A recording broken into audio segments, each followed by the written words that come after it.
So then the other big thing here is, I mean, we were competing a lot back then. Yeah. We were competing a lot. And those old school jiu-jitsu tournaments were freaking awesome back in the day. They were super, they were crazy. They were crazy jiu-jitsu tournaments back in the day. That Armenian guy, and there was a riot.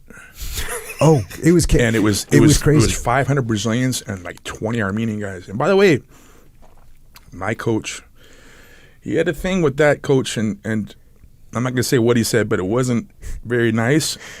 The guy actually took me down 2-0 and had me in a foot, like almost broke my foot. But I escaped and I won 18-2. The guy was tough, but I beat him. And Fabio's coaching me. Oh, sorry. He's coaching me. And, of course, the other coach is in Armenian. Since I don't speak Armenian. But for some reason, that guy is not an official jiu-jitsu guy. More like a judo, sambo, whatever variant. And right afterwards. Yeah. Right? And because of that, there was a riot. And jiu-jitsu, jiu-jitsu. And it was because of my match. Hundreds of people chanting jiu-jitsu. And the judo, the Armenian guys were great dudes. They were hard fighters. And it was like the Caro Parisian crew. It was all those guys. They were wicked hard fighters. They were tough as hell. And they were connected to Judo Jean LaBelle, yes, too. That's right. Yeah. So it was like total respect, but I had respect for him. There was respect. I think the disrespect came more from the Brazilian side. And, well, I mean, we were certainly associated with the Brazilians because we had a Brazilian coach and we were doing Brazilian Jiu-Jitsu. But, there was some mayhem. But that guy, he's in Caro. Yeah. And actually, he's like a mathematician now. He's just like, I'm not going to fight anymore. I'm a doctorate. You know, just you find some strange people in the sport. I mean, in a good way. That guy, he broke two people's feet. This is back in the day when they let it was a little more hardcore. It was disrespectful to tap to a footlock. Yes. Like like, oh, you can't tap to that. Those don't work almost. Technical. That's not technical. You shouldn't tap to that. So guys would just get their foot broken by these. Because again, look at Judo Jean LaBelle. I mean, his repertoire of super strong of submissions is freaking crazy, brutal. And so all those guys were coming in with that whole game, plus their whatever sambo background they had, and there were some good competitions, and it was total mayhem. But so I was thinking like the Machado Invitational, which I think you won that 4 or 5 times. You were the champion. I think 4 times. The Gracie National, you won that a bunch of times. Yeah, you were there. That's right. Yeah. The Grappler's Quest back in the day. That's still going, too. Yes. Grappler's Quest. Remember the grappling games? Remember Neutral Grounds? That's the last one I had. The last one I had was Neutral Grounds. That's Neutral Grounds. That was in the hood.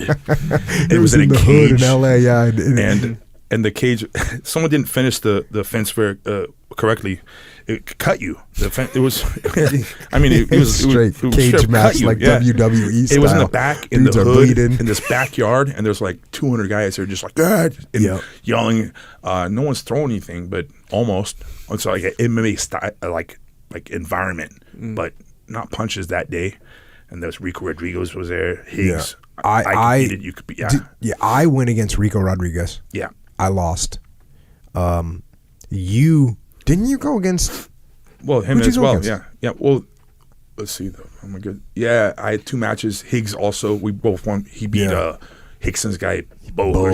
Yeah, he was like a beast. He was one of the that was an incredible match because Higgs was kind of getting. Higgs was a lot smaller than him. Well, maybe not a lot, but he was 30 or 40 pounds smaller than him. Higgs has a little bit. He's very confident, but he's a little more reserved. Yeah. And Bo is a little more physically intimidating looking. Yeah. He's a goatee and just big guy. And Higgs just. And they went at it, and then Higgs got him in a triangle. Triangle arm lock, Yeah, that was nice. And who? Yeah, Didn't you have a guy that like wouldn't give up? Was that you? Oh no, that was Carl, the same guy against Rico. Oh, and that's right. He was out. He was he unconscious. just went unconscious, but not just unconscious where you wake up like 30 seconds later. Unconscious from a grappling match, bro. His coach is like, "Oh, he's fine. He's okay." He's like, "Oh, he's fine." He's like, he's not moving. He's not moving. And I'm like, I think I see his chest moving. Also, like he's not dead. I'm like, "Are you sure?" No, he's fine. He's trying to pick him. The guy's like limp. The guy's so tough. Didn't tap to that head and arm, but. Match was over. Yeah. He had the head on for like 2 minutes. Oh, that Armenian guy was savage. tough. And that was when Rico Rodriguez weighed 300 pounds. Yes. 300 pounds. And I was 170. I used to be 170. I faced him. I got to his back 4 times, and he finally got me in the head and arm. And 300 pounds is no joke. He didn't get me in the head and arm. You and I remember you and I on this like random piece of carpet rolled out in an alley before the fight, and you and me are just drilling because we knew head and arm was his move, and so you're just going head and arm, and I'm getting out of it. But he got me in a was it gi?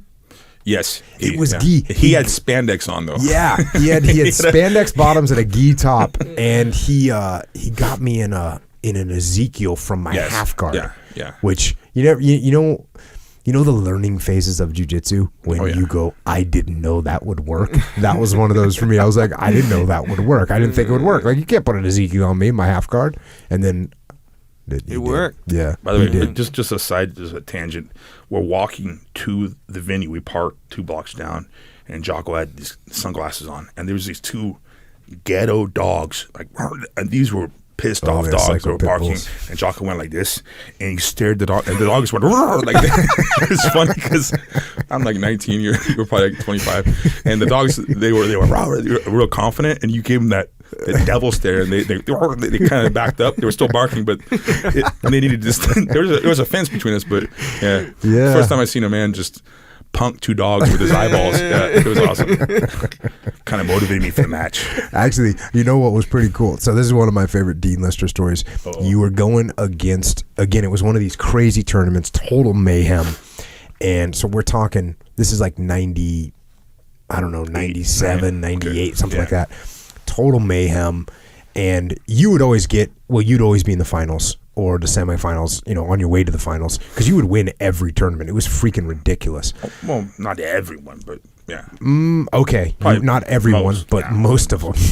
I would do the absolute too, as I usually win my division in the absolute. Yeah, no, it was awesome, and I would do my best, which wouldn't be as good as Dean.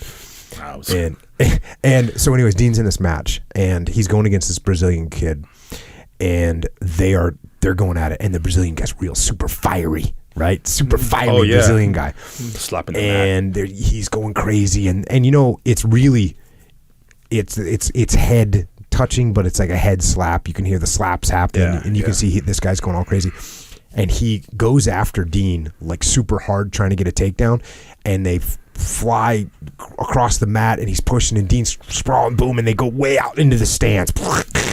And I'm the side, like in his corner, and so I just see the both of them disappear into the crowd, and the crowd's going crazy, and it gets quiet, and the guy comes out, and he's all going crazy, he's all on fire, and he's all he's like, come on, let's go, and he goes to the middle of the mat, smacks the mat like he gets on his knees and starts slamming the mat, like he's just so crazy. And then I look back at the crowd where the hole was, where they came, and Dean comes walking out. He looks totally complete. He looks like the Terminator. He comes walking out, no expression on his face, comes walking out to the middle of the mat, and then he arm locked the guy like 20 seconds later, and just the guy was that was pretty awesome. That was good.